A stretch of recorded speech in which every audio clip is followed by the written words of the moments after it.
Hello again, YouTube! This is Dr.Kendo, and we're here with another Scribblenauts Unlimited Object Editor Commentary. Yes, that's right, ladies and gentlemen. I am Dr.Kendo, and welcome back. Yes, so this week we are going to be creating the Guardians of the Galaxy, but it's only like 3 of them. Listen, we've got this other segment later on in the video. It's already gonna be like 20 minutes long just to create these 3. I realize I've seen all of the Guardians of the Galaxy movies. I've seen the Avengers Infinity War. I even read some comics and whatnot back in the old days. I realize that this is not all of the Guardians of the Galaxy. Fighter Pilot the Male is the source object for today here in the Scribblenauts Unlimited Object Editor, which is only a feature on the Wii U and PC versions of this game. A Bondrick right now is what we're going to type in for these straps right here. It's going to be an interesting source object. I think it's going to work out pretty nice, though, for our first character up today in the Guardians, which is Rocket Raccoon, my favorite Guardians of the Galaxy character, right next to Groot. They're so close in my top favorites. Honestly, Rocket, it might even be one of my tops of just like top 10 or 15 Marvel characters of all time. We got a mutant back arm coming up right here. It's on either side of that choker right now that we put down already. Then we got the letter I coming up, and the letter I can be for the belt. And so this is going to be interesting. That's all just for pieces of his, I guess, costume right there or whatever. Backpack right now will be for one of these satchels right there that's on the side for the belt. And that's okay that you can see the straps and whatnot. It just looks like more design. We'll go with Imam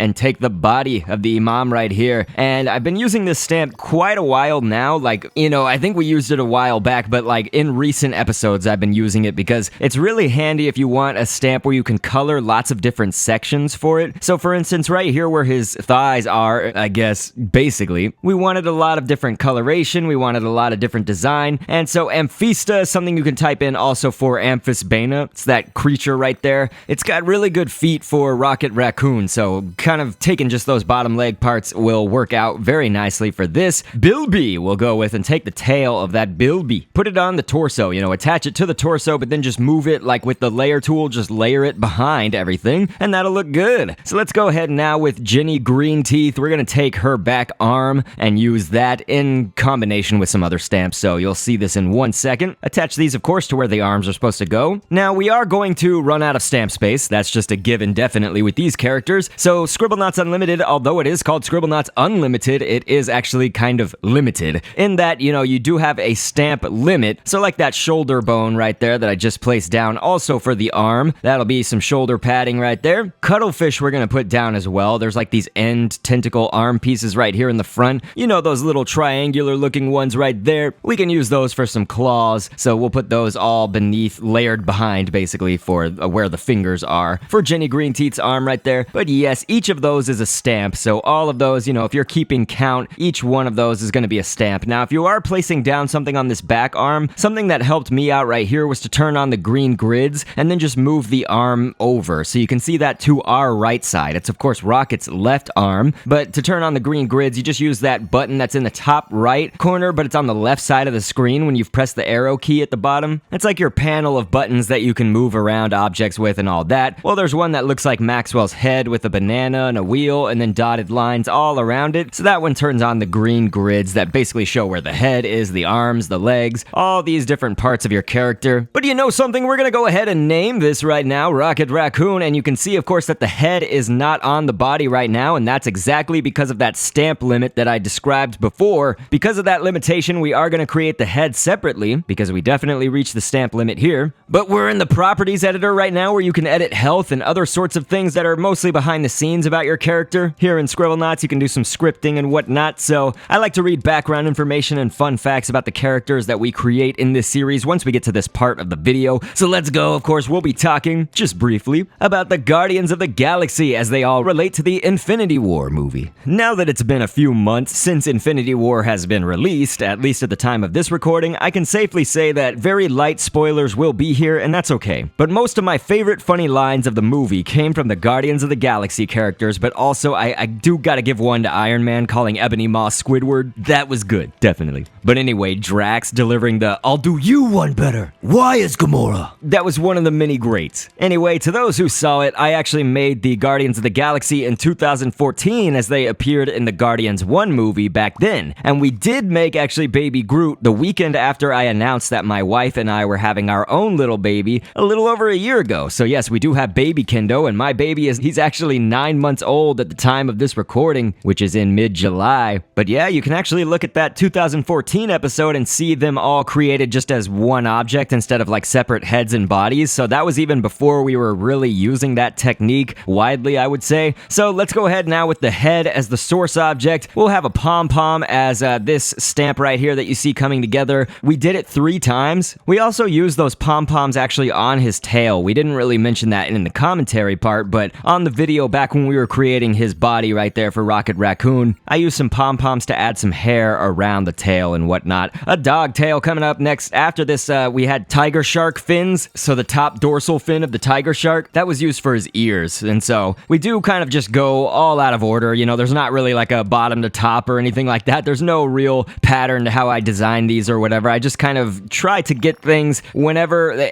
I wish that I did it more where, and I do, I try to be conscious of this, but I wish I was better at it. Really, I try to just place things down that don't, you know, so that we don't have to move them later. So for instance, doing this nose right here, you know, it's like I really wanted a guideline for where that nose should be, and I didn't want to have to then move the eyes afterwards. So like for instance, once you put down the eyes, especially if there are lots of different parts to them, it would be kind of a pain to have to move them all once again. So like for instance, we do have the eyebrows of the eyes, and then the black of the eyes was that kiwi. So we have those down first there on the face, and just in case I do need to move them before placing down anything else, any other details, I wanted to get all of this. So the same thing would go for like his snout and then his bottom jaw piece, which we're creating right now. And you do see me moving the nose a little bit, you know, just around there with that mola body. Cupid will take the back arm of the Cupid, and that's actually going to be for some more eyebrow coloring, I guess, you know what I mean? So it's like he does have this lighter tan cream kind of color that are not only eyebrows, but also going up in the middle of his head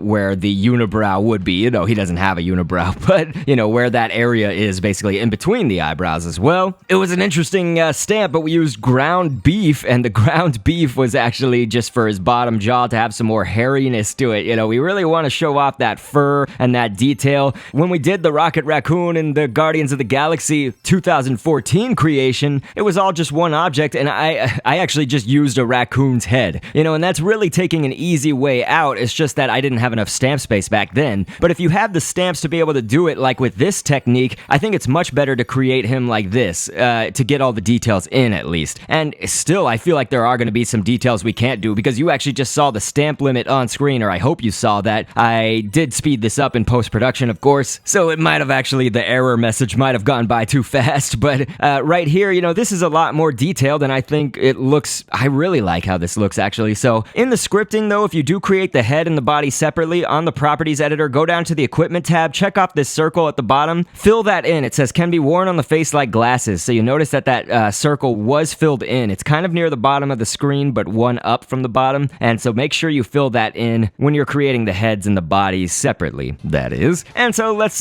show you how they connect. Of course, we've got the body here on the map, and we got the head object. I obviously can tell that the head is way too big, so that's one thing that we're gonna fix. You do just, of course, put the head into the hands of the body object once you have it done with that scripting that I just showed you. So let's go ahead and remove that head, but we're gonna go edit it in the object editor. So I'm gonna shrink it down quite a bit. So let's shrink that, and that's gonna be good. So we'll save that over here. Now we also do need to edit the body though, because one thing also is that putting down this head, you're gonna see, even if we get the sizing better, which it probably still needs to shrink like maybe 3 notches or whatever, another component of this is gonna be editing the body object and then turning on those green grids that I talked about from before. So these right here, you see that I press that button and it's highlighted over. You notice that there's a big blank space where his head is supposed to be. Of course, you can move that grid for the head. And so that means that, of course, once you move that grid up a little bit more or down or wherever you need it to go, basically, you can usually tell. Once you put that head object into the hands of the body object, you'll see, oh, wow, the head is way too low, or maybe it's just a little bit too high or to the left or something like that. So then you would just move it in the opposite direction using that technique I just showed you. But we're moving on now. We got a MECHA as the source object right here. This is a great source object, I feel, for creating Groot Groot in almost any form. Baby Groot, we were able to go without a mecha, I think. But let's go ahead with now Teen Groot. Of course, the teenage. Some people were calling it adolescent Groot. You know, it's fine. You could just call it Groot even. But being that I have a Groot in my game's files, I don't want to type in Groot and then every time have to specify which Groot I mean. And so I'm just going with Teen Groot right here. A capsule, and you want the shape capsule right here. Notice, of course, it's like on the first page, there's that texture pattern that just looks like wood or whatever. So that's going to look good when we put that as our Groot's color, the main coloration right here. It's a texture pattern that we got. The mummy, of course, the mummy's body, the torso piece of that mummy is going to go over the torso of the mecha. It's okay if a little bit of that mecha shows beneath it. That's actually just fine, and I kind of want that because I'm using it as part of a design aspect. You know, it's like he's not just one smooth tree all the way down. You know, there's all sorts of lines and cracks and just different things that give him a little bit more design than just being one solid shade of like a wood coloration. Does that make sense? I don't know. I'm not explaining that super well, but we got a goby right now and taking the body of the goby. I'm not sure that fish actually that comes up in Scribblenauts does look like a real life goby. Maybe just slightly, just very slightly. Actually, a new stamp for the series. After all these episodes, you guys, we've seriously done like 300 something videos of this series. It's Vaterite,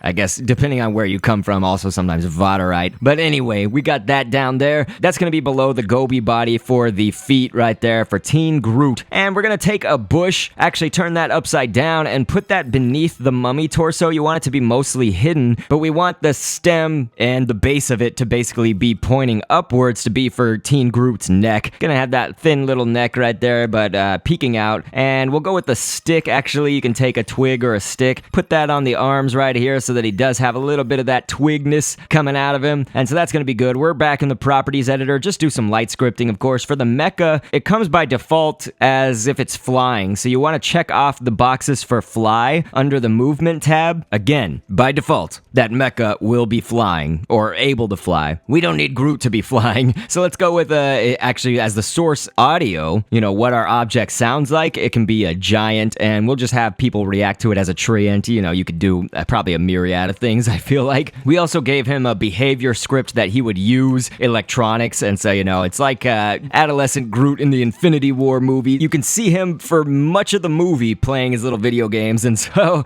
we want to basically make a nod to that. So Jenny Green Teeth body piece we're going to put over the head, which is our new source object, of course, because now we're going to make Teen Groot's head. And so I'll go with some rock salt right here. We're going to give it that brown wooden texture to it, but then give it almost like a green coloration on that side for some of the moss that's growing up on his head. And so we'll go with the goldfish and take the bottom fin of this. So it's going to be like his eyes are a little bit squinted down, or like he's just sort of, you know, he's a teenager, so he's just kind of like, meh, I don't really want to be here right now. And I am not looking forward to the day that maybe my son is like that. Hopefully he's a good teenager instead of one of those that like hates his parents or whatever. I'm going to do everything in my power, you guys. So anyway, we got an eyebrow coming up next that'll actually be above him. It's not that Groot has eyebrows, but he does have some, I would say, indentation. You know, it protrudes out just a little bit above his eye, so we do want to distinguish that. It can also help us for sort of that meh teen look to him. So the reason we actually created his eyes all that brownish red color like that, instead of like putting some white in there or whatever, is for one, to save some stamp space, but also being that his eyes are so squinted down, I'm just going to kind of leave them like this. He does actually have really big irises, you know. It's like if you look at the Groot in Guardians of the Galaxy, kind of any of the iterations of Groot, those eyes do really look close to this. Boy, I hope I'm pronouncing this right, because we've got another stamp coming up actually, and I'm getting the pronunciation from, actually, I love the Tales of series. So if anybody's played like Tales of Symphonia, Tales of Vesperia, Tales of Berseria, Zestiria, all of those greats. Well, they actually had a place called Yggdrasil, and so that's actually what that stamp was called. You're gonna have to see on screen how that was spelled, because it's got a very interesting spelling, but Yggdrasil, basically, it was like this giant, you know, Earth with it's Mother Earth,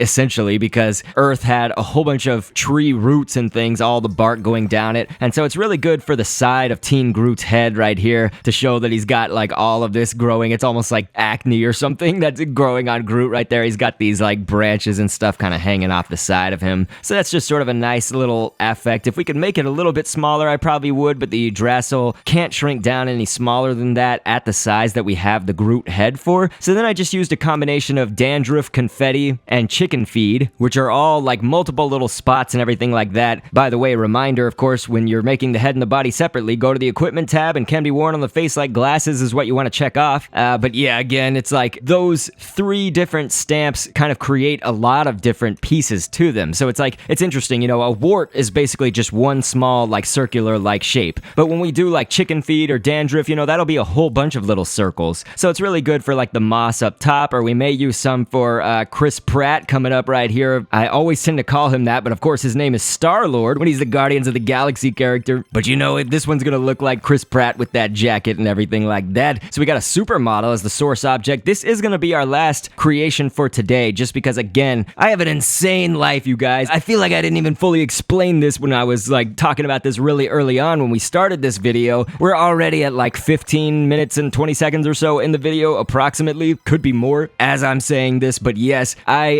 my life is crazy, not only looking after the baby and being with my wife, but also my dad requires some care, so I often look after him. I'm working, I'm doing this YouTube channel, for God's sake. I Twitch live stream like 3 times a week, twitch.tv/DRKENDO, mostly Pokemon stuff. And I'm also working, I'm volunteering a lot. I have to try to find a way to take care of myself somewhere in there, and that's why I like never sleep, never eat, I never have any free time. I haven't taken a nap since like 2011, you guys, maybe 2012. I am serious! And my wife and I, we actually did move into a new house, and I've been trying to work on that. There's been a lot of projects with that. I'm still not even like moved into this office right now where I'm recording. We do have a space for me to sort of record and do live streams and whatnot. And so if there's one thing I can illustrate to you guys, it's just that my life is insane. And on that note, you guys have been amazing with all the Baldi's Basics in Education and Learning characters. That's what I've been doing like up until now. This was actually the most requested thing though this week, was the Guardians of the Galaxy. I thought we were going to have another Baldi's creation maybe, but we've done most of the characters in that series. Next week, we are actually doing an Ask the Doc, of course, so use the hashtag Ask the Doc if you want to ask questions to me that are not Scribblenauts requests, of course, and I will answer them. I've done 3 episodes of this already, but we do them at the end of every month, so feel free to check out the channel, especially if you're new, but if you haven't seen those before, we'll do Ask the Doc while there's a Scribblenauts creation going on. So, for example, you know, like the last one, we had a first prize from Baldi's Basics in Education and Learning. You know, we were creating that while I was doing the Ask the Doc, which is me on screen answering a bunch of your questions, and so it's a great time for Q&A. You know, ask me anything that's not a Scribblenauts request or like demand me to make something or whatever. You can ask me about Scribblenauts, just don't say like, make this thing. That's not an Ask the Doc question. That's just a regular question. Sometimes it's not even a question. But what I'm saying is that you guys have been really just awesome and receptive to the Baldi stuff. I really do appreciate that. Now, there was one comment. We should not let one comment bog us down, so do not worry. I'm not tripping. There's nothing that you guys need to do differently here unless this was your idea as well. You know, the person was actually a longtime supporter, and so that's when I think it hurts a little bit more. You know, it's like, because the longtime supporters usually get me. You know, you guys understand me, and I understand you. You're amazing people. Anyway, we're not gonna focus on the words that were specifically said to me or whatever. I think it was a little bit unwarranted, the behavior towards me and the way it was commented, but this person's sentiment was basically that it was ridiculous how many Baldi's videos were out in a row. And here's the thing, I mentioned to you guys that, you know, I'm gonna be running my channel however I can make the most amount of people happy. You know, and this person, of course, threatened to unsubscribe or whatever. The main thing that I always tell you and tell anybody is, if you're like, I'm gonna unsubscribe if you don't do this one thing, whatever this thing is that I'm demanding, just please save you and me the time and unsubscribe. It's just gonna end up hurting you, and it's just gonna end up wasting my time. Some people are longtime supporters and then they change like that. I mean, I tend to focus on people like this though. Daniel Loves Gaming, dude, you actually made a video. This is exactly who I'm trying to target right now. Somebody like this.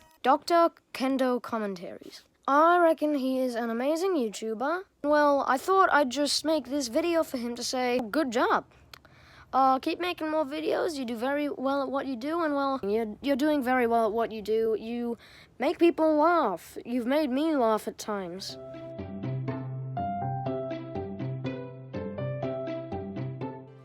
Daniel Loves Gaming is like the majority of you guys who understand that this is my channel and I work incredibly hard to make you guys happy. I don't think there's a YouTuber out there. I would challenge anybody to find a YouTuber that has a life very similar to mine and is sized similarly. And I will even tell you there's people who have fewer subscribers and fewer comments. I get thousands a week and I reply to everything that isn't a request. I work so hard to please the most amount of people with that short little, just like 1 or 2 videos a week, you guys. But you know what? Y'all know this. Of course, we got our characters on screen. We should really get back to this. I'm sorry for going on the tangent in the rant here. But you saw that everybody, Groot, Rocket, Star-Lord, they all had their various weapons or electronics of choice. Team Groot. But you know, it wouldn't be right, I think, without some kind of fight. So let's have them actually take on our Thanos creation. This was from the past episode, and so we'll make Thanos just become evil and hostile and all that. Of course, we need to put him into the fray. So look at this. Looks like Rocket Raccoon actually shooting Star-Lord a little bit, although he was trying to specifically go after Thanos. I think that is something that Rocket might do. It's just like fire, fire, fire, shoot, shoot, shoot, off into the crowd. Whoever I hit, meh, as long as I'm hitting some bad guys along the way. They are all down, though, except for Teen Groot right now. It's up to you, Groot. And it was interesting. I feel like, oh man, Groot is down. Oh no, they are all gone.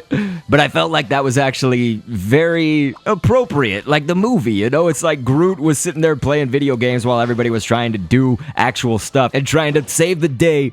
Groot was just there like, I'm Groot. But you know what? I'm picking up this. This worked correctly as well. Of course, I put a script on Rocket Raccoon that basically whenever he loses or gains health, he'll create an object and just basically make an assault rifle show up. You know, it's like he can pull out weapons out of anywhere, it seems like. I do see that we're going to create the rest of the Guardians of the Galaxy team, of course. It's obviously not going to be next week because that's the Ask the Doc. I don't know when it's going to be, but it's going to be. I mean, we created more Avengers characters right here, even though people weren't really asking for it in large numbers for a long time. So you see that it was still possible to happen. It's like the Plants vs. Zombies, you know, I created those very staggered and spread throughout as I was creating the different plants of the different stages. But anyway, now that we are at the end of the Scribblenauts portion, I did want to show you guys one thing. So please enjoy this really short segment coming up here. I think that this will be very interesting for anybody that's watched me for a long time, or even if you are new, but you're just wondering, where did my inspiration for Scribblenauts come from? So let's check this out. All right, so hello again, everybody. This is Founders Month, as I say a lot this month. In July 2012 is when my YouTube channel started.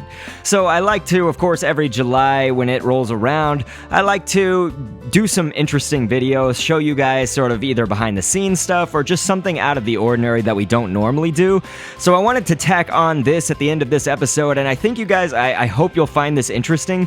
I've often been asked, you know, what was your inspiration in finding Scribblenauts, or like, why do you do Scribblenauts videos? I have explained that in Ask the Doc episodes, but there is one special component, and I believe this is where it all started. This was very young in my life. I'm going to show you something that I have saved. It actually comes in this beat-up little castle right here. There is something inside that I am going to show you on screen coming up.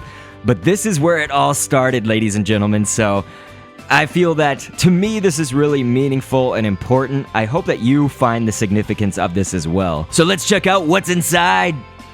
So what wonders lie inside this castle? It's just made out of paper and it's stapled together. I don't recall the specifics of when this castle was made and for what for in school, but there was something else that I made in school. I would say around 2nd grade, if I recall correctly. It could even be 1st grade. But to me, this is exactly why I love something like the Scribblenauts Unlimited object editor. You're gonna see as I'm pulling the things out of this castle, there are these paper monsters, and there's some of them that have the same parts, but it's basically just a whole random assortment of like heads and arms and bodies and legs and different pieces, mouths sometimes that are separate, all combined to make these little paper monsters. I used to love something like this. I loved any time that you could take pieces of one thing and then another piece of something else and put them together. I even described before a story probably several times on this channel where I broke a bunch of my Power Rangers toys. My dad was a little bit upset. I had worked so hard to get at them and I broke them.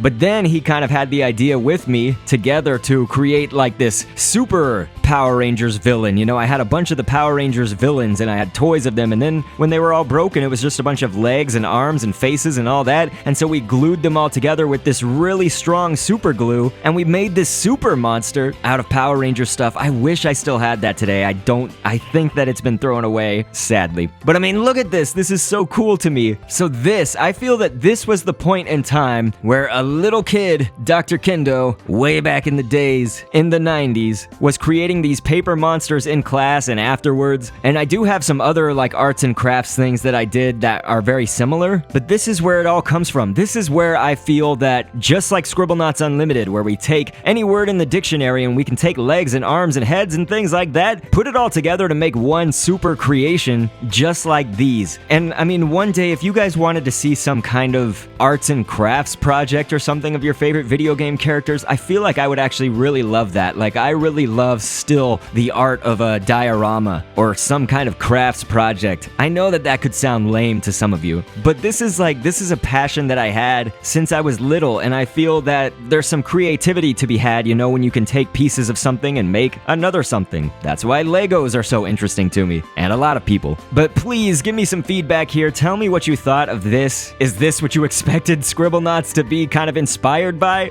I mean, I'm not gonna say it's the direct link, because this was obviously years ago that I created all of these paper monsters, but it's this same principle of design and piecing together multiple things to make one object that I feel really gives me that same sense of creativity, passion, and just inspiration that maybe I had also back when I was in 2nd or 3rd grade. I've also answered this before, but it's like sometimes people have asked, why are you still playing Scribblenauts? It's a dead game, or, you know, my god, you're still alive, and like people think that somehow my channel should be dead because Scribblenauts Unlimited is quote-unquote dead. I like the game, but it's like there's a lot of people out there that still play Sonic the Hedgehog on Sega Genesis or Nintendo just NES games or things like that. Just because you think a game is dead doesn't mean somebody has to stop playing it, and it doesn't mean that it's not making people happy, because that's again exactly why I do this. I want to make you guys happy. I'm trying as best as I can to please as many people as possible. I know it's probably a way that's really flawed and is gonna hurt me in the end just because like I'm really sensitive about it, but I'm really trying to come from a good place with this whole YouTube channel. Either way, I love all of you. Thank you so much, and I'll go ahead and sign off, so I will catch you guys on the next vid, and thanks for viewing. Down the road of twists and turns, always anxious to see what's within. We can look ahead to the point of no return, to the rest of our lives as the spectacle begins. I've been down the road